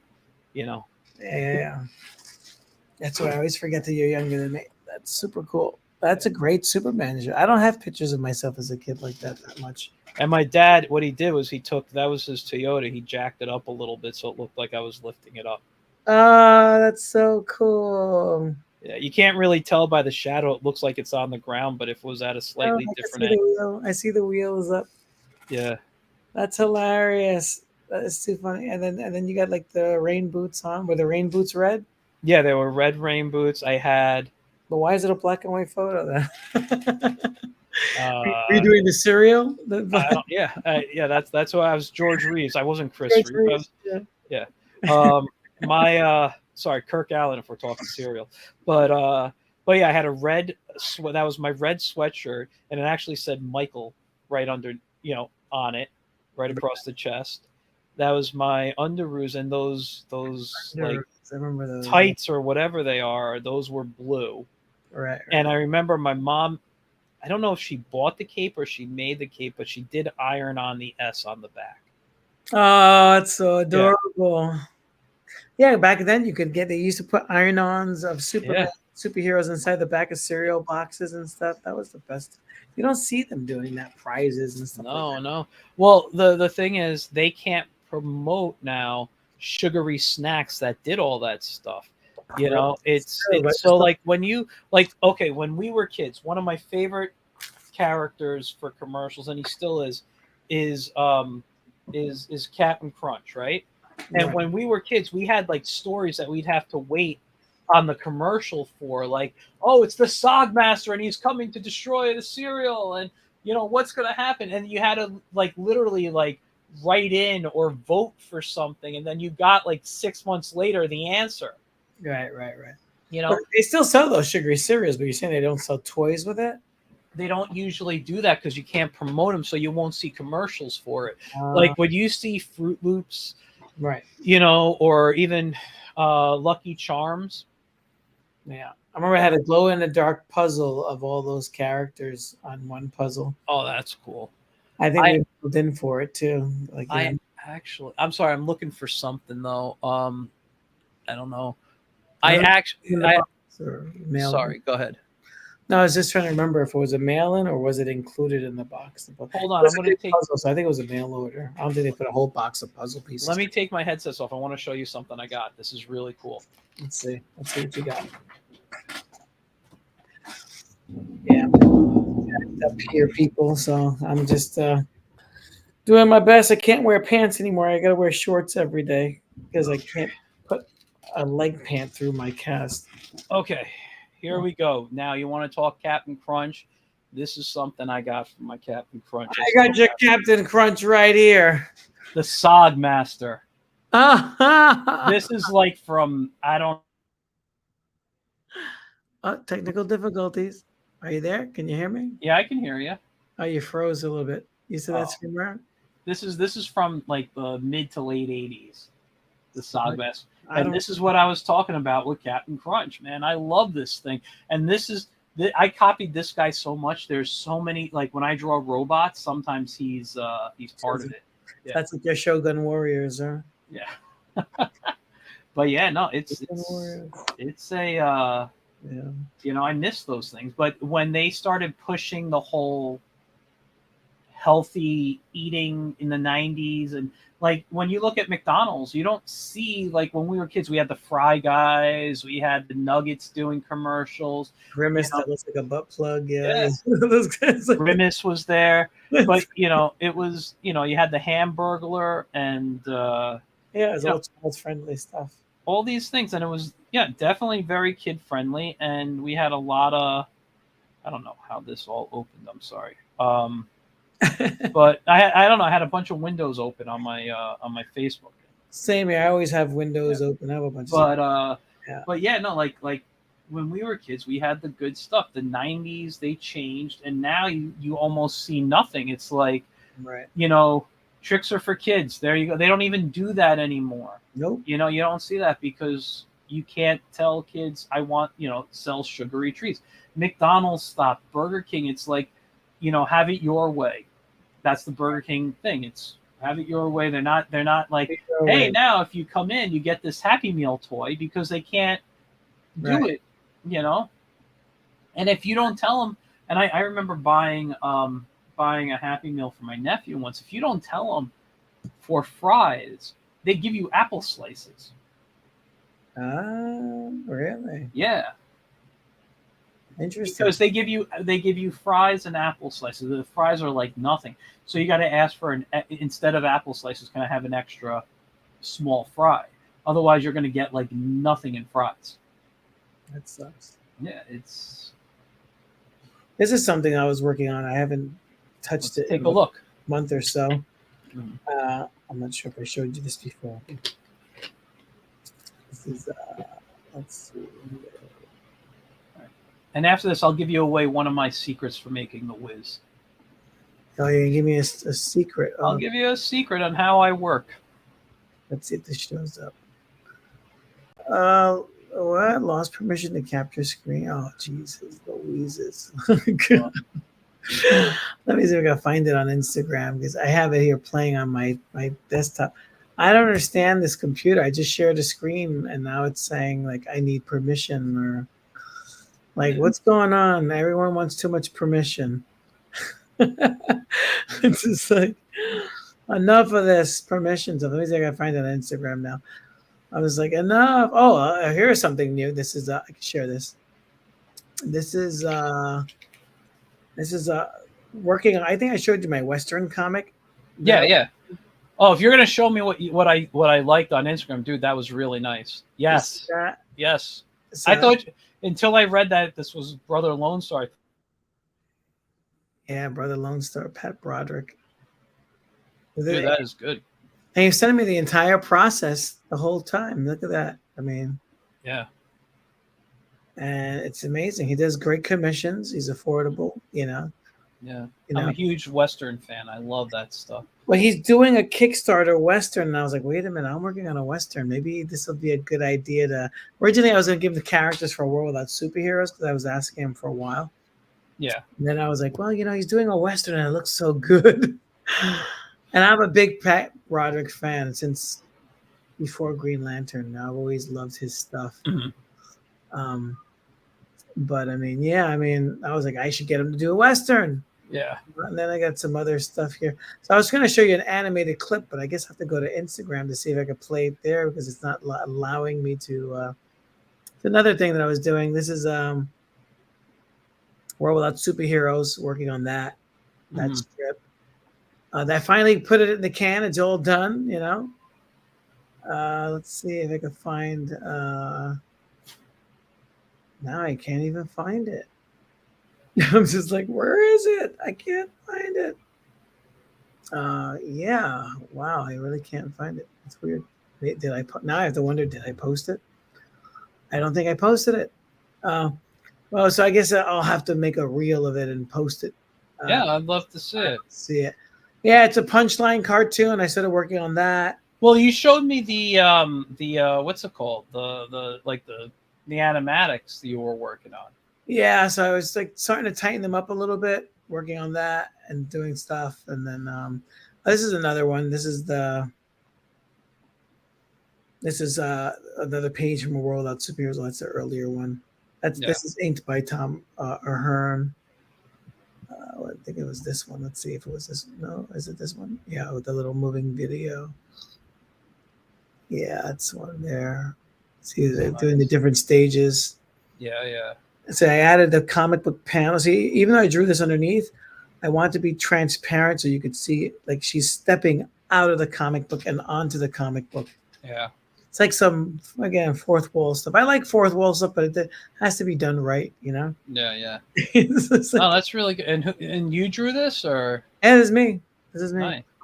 It kind of has a little bit of an all red fan to it. Well, you know what it is? It's Feel like to it. the female figure. It was an ad from the 1980s. That was a female that was completely covered her face and everything. She was like in a body stocking, but I always loved that pose, and I was like, I'm gonna draw this one day, and I never drew it. And then like 28 years later, maybe more than 28 years, I was a teenager when I pulled that out. This is another. This is some stuff I was working on. Red Rage, some sketches. I took some old sketches and started coloring them. So this is him in the third issue. He actually turns like whitish blue. You know, he changes color because he's So the what is Blue Rage? I get it. yeah, so it's like a different power level. You know. Yeah. So I get So this is some of the earlier stuff that I started coloring with my markers, and I don't really color that much anymore like I used to. This is another one from the World Without Superheroes issue coming up, and this is like based on an earlier body of work when I was before comics. Mm-hmm. And then the eyes behind the flag was based on a mural I did at Rikers Island with some of my inmate students there. So Yeah, good thing you said students. yeah, but they're inmate students. They're it's like Otherwise, everyone would have thought you spent some time. yeah. So. Oh, my son's here. Everyone, let's go. Let's put him on the computer over here. It's like he ran away. This is a cover idea for the next world. There's going to be another offshoot series called Teen Nation, which is based on the characters of World Without Superheroes. Some of the work. I think just looking at your stuff, I think you should do something similar to what I'm doing in strip format, but keep it like 3-4 panels and just tell your story of one of your characters or something like that, and then weekly just post and build the world without superheroes. Build it, and they will come. Yeah. This is the next show I'm going to be at. That's in the 26th of August, 12th of August. Whoops, August 12th. So I'll be there. Where is that? Is that the Bronx Con or? Yeah, it's in the Bronx. Yeah. August 12th. Do I have something going on then? Well, hopefully this show. Oh shoot. I think I might have double booked something. But yeah, so yeah, let's see. And I have another show at the Bronx Library Center, the same place that canceled my show. There's another show happening there, and I'm going to be there at that show. So it's like it's a lot of different stuff. I really wish I could have showed that video. But I mean, and there's a lot of other stuff I worked on. I finished the 36-page book. I just finished coloring that. Nice. So that took forever, This is actually I was just posting some old stuff. This is a book. This was a digital comic book that I did years ago. That was not that one. This one. This is I used to have a magazine called it was called OD's Helpful Hints, and this is the third issue. The issue never finished, but I did post the pictures. I might have done a gallery show with them. These were done like art show pieces because I was a fine art background, and I worked with the ladies who worked at Pandora's Box. These were like real dominatrixes, and we did a photo shoot some years ago. So these are some of the photos from there, and Mistress Morgan, and I think I got the cover. So it was a digital comic. I never put it in print, but I think I'm going to make a coffee table book and put it in print. I think it's time for that because I just did a show. I just did a show recently, the Zine Fest, which is mostly zines, not a comic book show. And actually, I brought a few of these. There goes the cover. So that was the original cover. These issues of the comic book, it was a magazine. It was like it's a zine, black and white, but color covers. And there's photo shoots and stuff like that. The first two issues. And some of them are political. One's like about the Iraq War. The other one's just about superheroes and silly stuff. But this is the one. What's funny about this is I actually gave one of these issues to one of the guys that worked on The Boys. I believe it was the penciler or the inker, I forget. And at one of the shows, and then years later, they actually came out with a book called The Boys, and there's a superhero orgy in one of the issues that I gave them. Yes, I've seen the show. Yeah, I never read the comic, but I've seen the adaptation. Well, they did it. I did it first years before them, and then they actually took the concept and then put it in The Boys, and then it blew up, and now it's a fucking TV show. But I got the proof. I got the book in print. So I actually found a bunch of those and sold those, and those sold like hotcakes. I would say that was one of my better selling books. This is before Bronx Heroes and doing more child friendly books and stuff. I did a lot of other stuff. Yeah, I was gonna say this show after some of those photos can't be G rated anymore, even PG. No. This is I come from a very diverse background in comics. I was inspired by R. Crumb, really, more than anybody. Robert Crumb was one of the people that I looked to. Even though I grew up reading Marvel and DC comics, I didn't decide I wanted to do comics until I read Robert Crumb, until I read Mouse, until I read these really pivotal books. Robert Crumb's America, and then Fritz the Cat.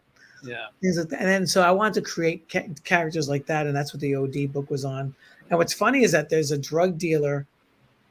OD is an addict in the comic book. He's a dead midget who died of an overdose. And then he's like, so this is almost like afterlife stuff that he's experiencing.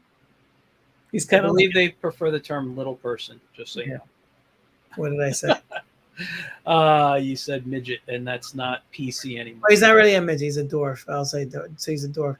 And then in the Boys TV show, the name of the addict in the cartoon they did his name is OD, and he's a dealer, and he's selling the superhero. I was like, oh god, these guys are like, they're not even original about it. They literally blatantly, even the guy with the snake penis that was the Mighty Cockmaster and one of my earlier comics. Well, I will say this: I never read their books, and I've never read this book that you're talking about from you. So I go with no comment. Anything that Ray Felix says about. I'm not saying that. I'm just saying, since I haven't read either, I am not commenting on it. I think A World Without Superheroes, was also somewhat adult, but that was like my mainstream crossing over into mainstream. And then Bronx Heroes was definitely all kid friendly, and I started going. Well, I don't know if I told you why I had stopped publishing these books. I worked in a girls' home in Euphrasia House for sure. I worked in prisons like Rikers and probation offices and stuff for a long time, and then my last year before going into the school system, I was working with these girls. They were all underage girls, and they were just so fucked up, like like just fucked up, and I don't mean that in a funny way. Like they were just like literally, their lives were just a hot mess. Young teenage girls. Some of these girls were like strippers already, prostitutes. They were already like taken away. They were in like an ACS home, and I just looked at what I was doing these shows. And even though my stuff is geared for adults, most of the places that I didn't really sell these in a lot of comic conventions. We're doing like nightclubs, really. Me and Melvin, we'd go to like the Bank. We do the Bank. We do like Limelight. We do like different clubs. I think we might have done, because they do like night shows where people were so like at these nightclubs we were selling these comics more than comic book conventions. So these are like for adults, but based on the subject matter and based on the youth that I was serving, and I said, am I part of the problem? Or am I contributing to the problem? Because, we live in this sick society that really sells sex and victimizes children. And I really didn't want to be a part of that anymore. And then I basically put it away for 20 years. But now you're okay with it again. But no, you're right. Well, the world's full. The world hasn't gotten any better. It's like, but interesting enough, I ran into a bunch of these things. I thought I sold out on them. And then when I moved upstate here, and I left New York City, I found the box of these things. And I was like, what do I do with them? So I did the Zine Fest 2 years ago, actually 3 years ago now, and I brought a few of them. Like, oh, I'm gonna unload these because I don't really do zines anymore. I'm a comic book guy, and they sold like hotcakes. So I was like, wow, you know. But you know, the one thing I forgot is that in comic books, our number one buyers are male. But what I forgot is that, and I just remembered, is that the number one buyer of my adult magazines were female. So these were which I really, so it's kind of, and it still holds true today. Like I did the show a few weeks ago. It's taken me, like I have so many. This is before small press, so I had over 1,000 copies of this stuff. So I did 2 years in a row. The Zine Fest, they sold very well. Now I'm in my third year. I still have more, so I brought them again. And then I found the second issue, which I think we only did 100. We did 2 runs of 100. Melvin and I, when Melvin was alive, and and those sold. I sold out on the second one with Melvin's art because he's such a great artist. I just kept one for myself. Those are totally out of print now. I'm sure he is, maybe his family has. I don't know if they threw them out, but he had a stack of them himself. Well, we split them in half, and I'm more of a salesman, so I got rid of my stuff faster than he did. He's not with us anymore, but yeah, the number. What's funny is that I didn't want to be a contributor of this. I have a conscience. I grew up as a Christian. I was baptized and all that stuff. So I was like, that was part of my rebellious phase, leaving the church, leaving, all that. Then I kind of matured. I'm a parent now. I'm an educator. But it's funny that the audience is still there. It's like it never left, and it's because we're living in this. It's almost like more popular now than ever before. So I was like, so that's why I was thinking maybe, I shouldn't be so judgmental on myself. I'm an artist. I'm a creator. I'm a fine artist that just happens to do comic books and stuff. So from that perspective, it wasn't smut. It was more, if you read the books, they were very political. Like that one I was just showing you, it opens up with an Obama speech. So it's always like, it always rotated around politics. So even before Bronx Heroes and Trumpland came out, we had, and before Bronx Heroes, before Black Power was fighting Richard Nixon, I was doing commentary on the war in Iraq with these books. These books was seriously criticizing, through adult entertainment, through humor. It was like fun, but I was also criticizing the war in Iraq, the war in Afghanistan. The last issue was when Obama was running for president, before he was even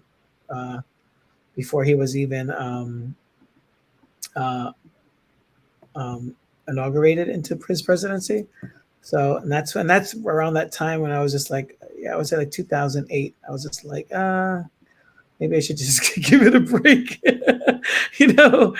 But yeah, I mean, just time and place, right? Sometimes your audience isn't born yet. That's what my teachers taught me in comics and in writing. They said your audience isn't born yet. Look at Watchmen. I mean, that book was 30 years old before the movie finally came out, right? Before they figured it out. And yeah. But the audience was made for the comics. It wasn't made for the masses. Right. They weren't ready for it yet. Yeah. Right. Yes. I'll be honest, and I hate to say it this way, but for that movie to come out, we needed to become more jaded of a country. So without things happening like 9/11, right, that movie would not have been something people would have, because before that it was, I mean, listen, people did want a little darker stuff. That's how we had Batman, but still people were like Superman, and they were fine with that, with the truth, justice, in the American way. It was exactly after things. People don't trust their government after Kennedy, after Vietnam, and then 9/11, and now COVID. So it's bad. So this is what she says. She says, there's something happening in America that all Americans can feel. There is a need for change in the air. It's time for a change, and it's time to come together and say, yes, we can. And he says, yes, we can.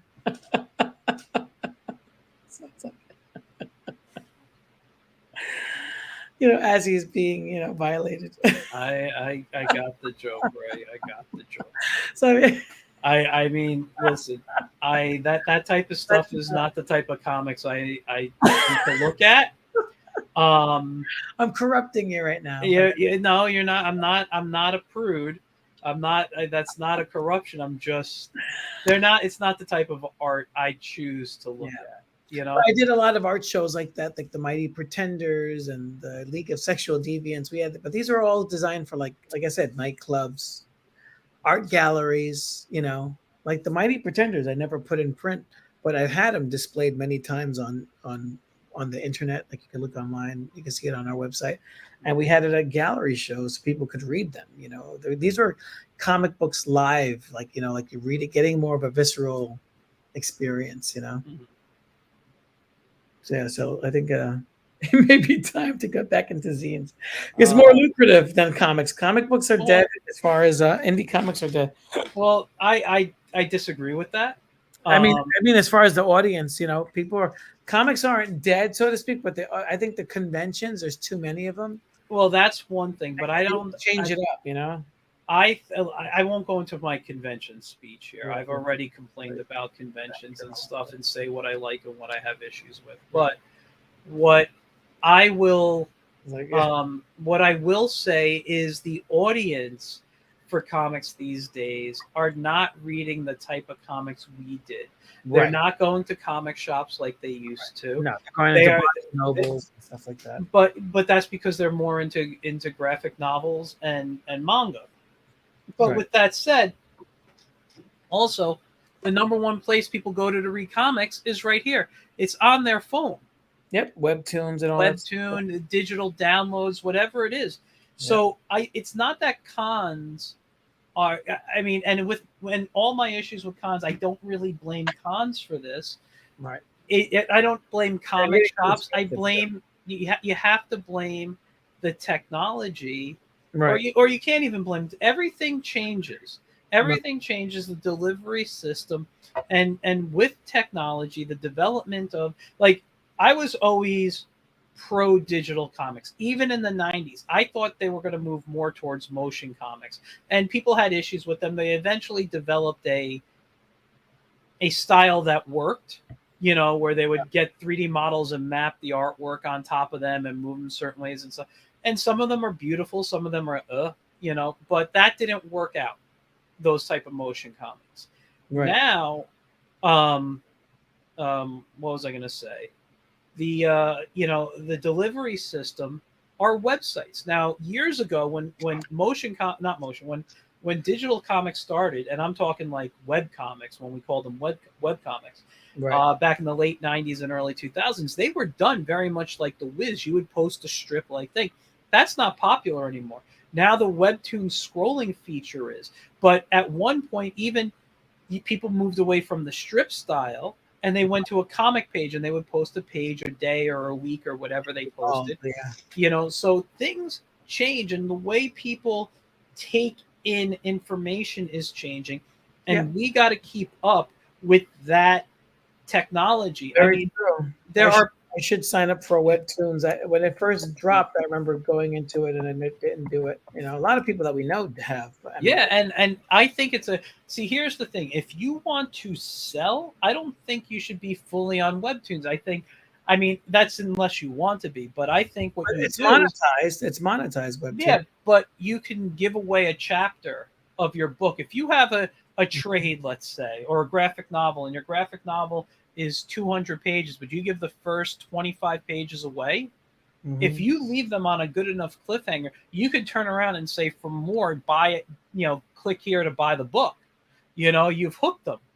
Right. You're giving away a little taste. You're giving away a sample, and that works very well, I think. Have I tried it yet? No, so I can't say that it's the way to go, but from what I've seen certain people do, I think it draws traffic to their sites. I think it draws traffic to their shops. So we got to kind of try to predict what the next tech. I'm sorry, I've been. I got to trim my mustache. Every time I breathe, it goes up my nose a little bit right now. It's really bothering me. But no, we got to predict the next what next technology, if you will, of what is going to be the delivery system for comics. Because when newspapers moved to the web, we lost the comic section. That's why the comic strips True. died a lot. I mean, I do the Wiz in a strip format because I love the strip format. I like that 3-4 panel. I like the single panel gags. Do I like multi panels in the sense of comic books? Absolutely, but I'm tired of drawing them. Right. I just don't want to draw strip. There's a couple of things I'm working on that, or will be working on soon, that are in the book format, but I just don't care to do it regularly anymore. It's tiring, it's time consuming, and I could tell a 3-panel joke or a 4-panel joke that takes me maybe a total between start to finish 4 hours to do, when 4 hours will take me 1 page to pencil and maybe almost ink, Right. So but too, I do get exhausted from doing comics. It is a meditation. It is it does take a lot out of you, but I do enjoy it. Once I'm in the zone, it's what I do. Yeah. I mean, a friend of mine was saying, "Oh, you should draw more digital. You should be drawing 100% digital." Blah blah blah.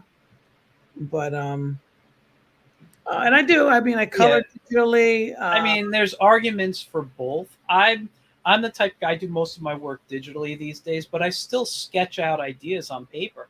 I still like the feel of pencil and paper. I'd rather be doing that.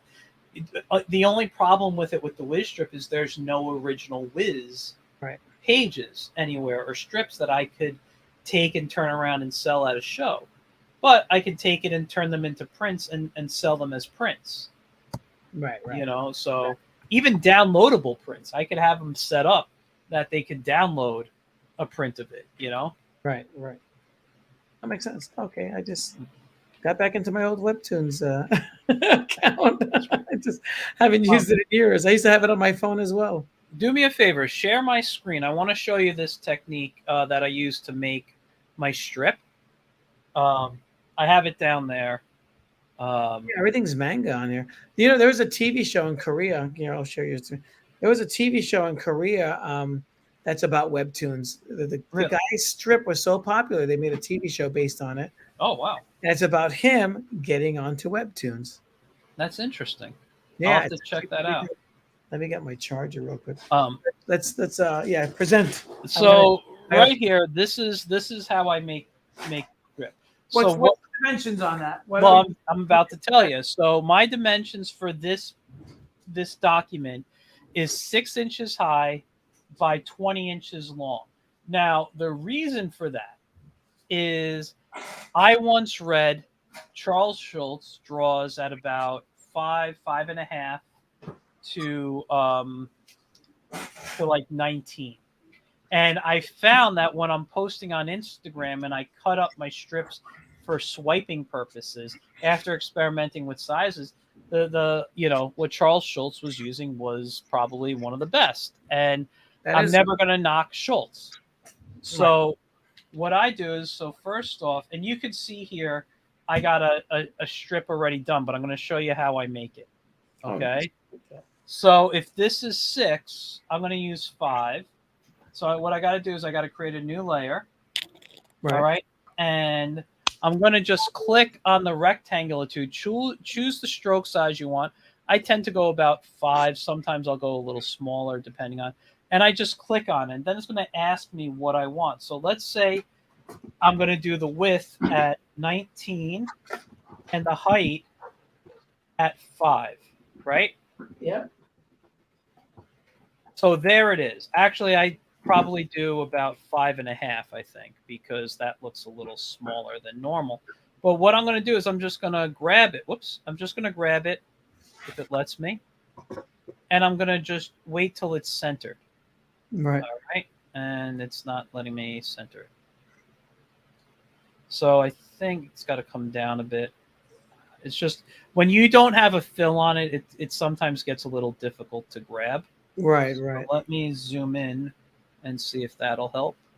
And then you just zoom in on that rectangle and just draw everything together like that? Nope. I will show you in one moment. What I now do is, if this was one big panel, I would do it. This still isn't centered. I don't know why it's not centering for me right now. Right. Usually, I might have turned my snap off. I don't know. Usually because I keep the snap on. But if you want to, you can create guidelines just by dragging down. And, if it's 6, drop it at 3. And if it's 19, what's half of that? Whatever that is. Nine and It's 9.5. 9.5. Yeah. So anyway, what I do now is I click on here. I make sure this is selected. Let's just get it. There we go. And now I'm going to go up to Object, and I go down to Path, and then Split into Grid. Now, when this comes up, I have numbers of rows and columns. Now, I'm not going to choose a row because rows are horizontal. I'm going to choose a column. So I'm going to go, I want this to be a 3 or 4 panel. If I say 3, right, I'm going to have a 3 panel. If I say 4, I'm going to have a 4 panel. And then what I do is I add in my gutter space, which is 1/4 of an inch. And now it's been broken up. Nice. So I now have everything set up to go. You draw digitally, or you still? I will draw digital. I'll bring this into Photoshop or into Procreate or Clip Studio Paint, depending what I'm in the mood to draw in. What program is this? Adobe Illustrator. This is Adobe Illustrator, so I was able to do this. So now if I select one, right? You just draw an Illustrator. You can draw an Illustrator. I don't like the look. It's a little more. It has like an animated feel to it, though. I actually love the pen tools in Clip Studio Paint. But here's an example of something. So I have this selected. Now, this I did with the Lord of the Rings. So when I want them to watch TV, I want a rounded panel. So if you get the direct selection tool, you get these 4 little dots here. And all I do, as long as I drag them in, you can see I'm rounding the panel out. I can turn it into a circle. Illustrator, yeah. Great. So I can now make sure that I have a little bit of a curve. And if I wanted to do that, to all of them, I just select all of them. And while they're all selected, I just do it together. And this is actually the panels. I believe the strip is Jumpstart does this. And all their panels look like this. I don't know if they build in here, but they all have that rounded. It was like an old school storyboards, the TV shape when they use shape like the television set. And because this is a Illustrator file and it's on layers, all I got to do now is export. Go to Export As, and I keep it as I could do a Photoshop, but what I tend to do is a PNG file. I'll call it whatever it is. I'll save it to my desktop for now, just so you can see. And then I'm going to go to Export. Use artboards. This way they make sure it keeps the extra space around it. Right. And then when you hit Export, I choose the size. And if I want it more than 300, I choose more than 300. But you can see it's right in here. It's giving me a transparent background because I'm on a layer. And then I click OK. And I'm not going to do any of this right now. Maybe later. It's a review. So now I have this saved as a JPEG somewhere, or as a PNG, that if I bring it into Photoshop, and I'll use Photoshop for now because that's what I have open. I might have to reshare. Oh, yeah, I'd have to reshare it. Give me a second. Okay, stop the share, and then I'm going to present my Photoshop here. That looks pretty cool. And where's Photoshop? Photoshop. So now I come over here and just share the screen when you get a chance right there. Yep. And what I'll do, hit the share so you can see Photoshop. Okay, so I'm opening up that particular file. Right. And all I got to do now is come in with a new layer. Drop. You use Bridge, or you just import it? Or I just open it. I just went to File, Open. So you're not a fan of the Bridge? I don't need to. No, you don't need it. You just do that. You drop a white background on a layer behind it, and then create a new layer. And now I could start, drawing. Oh, it's on white, but start drawing my strip. Here's a character doing something. Here's another one up there, and so I could now work this way. and I have total control of my panels. Right. And if I didn't want a panel in Illustrator, which I won't stop the share and show you, I'm just going to select it and I'll hit delete. But because sometimes I want a panel, and I'll do the erasing here. Sometimes I want a panel that is empty, you know? So I'll just come and erase that panel in Illustrator. I'll just delete it. And this way, Why don't you just put them on different layers and then you can hide them? I could, but I haven't. I don't do that because when you export as a PNG, you don't have layers. So I'd have to do it in Illustrator. So right. If I saved it as a Photoshop document, I could do that. Yeah, you could import it as layers. Yeah. Pretty cool. But yeah, that's how I work the Wiz. It's I could do everything in Clip Studio, but I just have more comfort in the Adobe program setting it up. Right. No, I think it's pretty cool. And you could do this with comic pages too, because I know I just stopped the share, but if you selected an Illustrator, you could go in and adjust. You know, just if you select one of them, you can go in and change and adjust the height and stuff, and you know, have different size panels and whatnot. But that's how I handle this. I think this is one of the best methods to create the panels. No, I think that's awesome. And I make a bunch of I have a template that I made, an Illustrator file with a bunch of different ones on there, and all I do is I haven't exported them all as PNG, so when I'm ready to work, I just export the one I need and save it as the day that strip will be published. Right. So like this week, I think it's the 19th is Wednesday, so I'll save it like the Wiz dash 7-19-23, and that is the strip right there. And so whatever I chose for my panels, that's how I would export it as a PNG, set it up in Photoshop, and I'm good to go, or Clip Studio. That's awesome. That's fantastic, man. Yeah, I love doing strips. I used to do a lot of spot drawings for this magazine, 11211, which was like an arts magazine in Brooklyn. I actually found the box of that, and I was selling those. The issues that I did, I had a stack of them. I sold some of them at the Zine Fest. Because it's interesting. It's a 23-year-old magazine. We started them in 2000, and I was working on it between 2001 and 2002, like for that 1 year, or was that 1 year or two, almost 2 years? Yeah, and then, but they continued. I think they got sold, bought out, and then in 2000 they stopped publishing in 2006. But so many people were like, "Hey, I remember this magazine. I remember this," and I was like, "Well, I did the comics, and I would sign on top of my strip and sell them the magazine for $10. And it used to be a free magazine on the street. That's nice. It was kind of like the Village Voice of Brooklyn, like the Village Voice. Free. So it's like, so it's kind of interesting to. I feel like everything is coming back, like all the old stuff. Like even my first manga that I did, No One Anthology, I sold some of those. Like none of my new shit sold at this show. I sold like maybe one Punchline, maybe it's like 7 or 8 Trump Lands with Tom. I forgot how many he sold. And then everything was the old stuff, like my very beginning stuff, like everything that I, like my first 4 books and publications that I did before I got into comics and zines.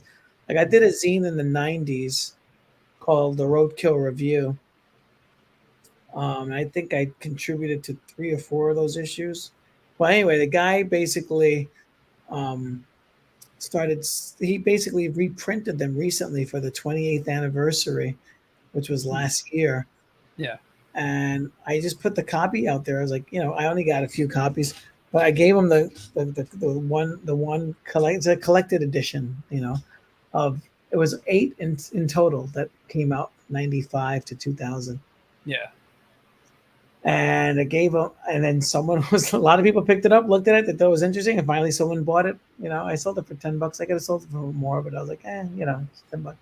It's like, but it's just interesting. That's mostly that's before computers. That's like we were typewriting everything. Everything was like I literally had to sit at a typewriter and type it out, cut it out, paste it. I remember those days. Large, like go to not Kinko's, Copycats, which was on 86th Street, I think, or 85th Street. Went to Copycats and did the layouts there, printed everything there, and those none of these stores exist anymore. Like you don't even see Kinko's that much anymore either. Yeah. Well, they merged with the FedEx. It's all FedEx Kinko's now, and you have there's one near me here. I think there's actually two near me. But well, I live in the sticks. There ain't none of that stuff here. It's like we got plenty of winos, and it's kind of weird. When my parents first moved here in the 90s and I was still living in the Bronx, they moved over here to retire. Well, or they were like preparing for retirement. You had like these like people with the deers. I remember it was like out of a movie, like everybody in the fall had like deer hunting season. Everyone had a deer on their car, like gutted, driving hunters caps, like very redneck, it's like now you see people driving like sports cars and Teslas and like Porsches. Things change, seasons change. I mean, you got people knocking down old houses. Someone just bought some little old house there, and they didn't even move into it. They literally built a brand new house on the same property. That happens a lot, though. Yeah. I was actually, I don't usually look at anything real estate. I'm fine where I am right now, but sometimes I think about what I'd do if I left New York, where I'd go. Mm-hmm. And I was actually telling my mother about this place I saw. It was a again, it was, and the only reason I saw this, it was a TikTok video, and because sometimes I watch home inspection and like all the crap that people find videos, like you'd think I'd sit and watch more like like comic and stories like that, and I do, but I like all the other stuff that I can learn about, that I don't know about. So I'm watching like home inspectors looking, doing their job. Anyway, this real estate one came up, and I forget the name of the town, but it was in Pennsylvania, and it was like a 3-bedroom. I think it was a 3-bedroom, 3-bath. It was on a nice property. It had a finished basement, finished attic. So it was basically a 4 levels. It had this really nice thing, built in like old school fireplace. Like everything was like updated to fit modern times, but looked like something that was built 100 years ago. Like they kept everything looking the same.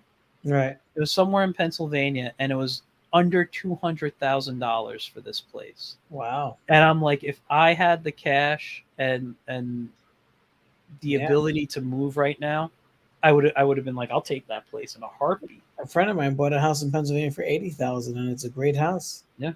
It's 2 bedrooms, 2 floors, only 1 bathroom, but you still have actually it's technically 3 bedrooms because there's 1 bedroom on the first floor, but $80,000. It's like, what? It's like unheard of. It's like, well, no, I was I ended up starting to research Pennsylvania, and I'm like, and you're looking like, where's the safest area to live? Where's the cheapest area to live? And there are places like, in Pennsylvania, like the median annual salary is like, say $50,000 for this place, and the houses are like $75,000. And I'm like, right? Are you kidding me? Yeah, no, you're gonna be like the rest of the New Yorkers commuting an hour and a half back into the city. I work remote. No, I know that's my day job's remote. So you might as well just move them. Let's wrap this up. I gotta take. Yeah, I know, dude. We've been doing 2 hours, man. My leg is messed up. Thanks for tuning in. I didn't get any questions, but we do have someone watching from Twitch. Mm-hmm. Speak now or forever hold your peace. If you have a question for Michael and his comic strips, go for it. If not, you can follow me at The Wiz right there on both Facebook and Instagram. Yeah, I should do that. I should put my little website on there. So thanks again. Let's roll out. I'm going to add this to the stream. Back to the beginning. There we go.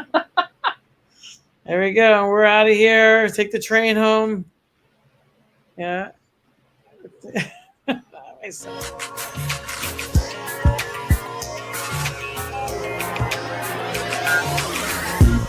of here.